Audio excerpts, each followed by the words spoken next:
This video is made possible by Sim. Hey everyone, welcome back to HowTechs. Today we're going to show you how to tell the difference between a Wi-Fi only iPad and a cellular and Wi-Fi iPad. So right now we have an iPad mini 4, which is a cellular edition. So the way you can tell is if you look at the right side here and look for this small tray with the dot on it. If you have an older iPad, it might be in a different location.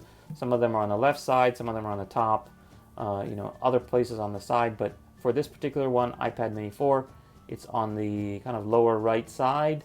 And look for that small dot, and you can take your SIM removal tool and just pop it open.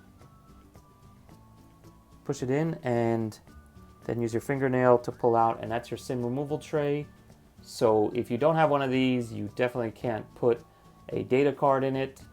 But of course, this thing works just as fine without one if you're only going to use it on Wi-Fi.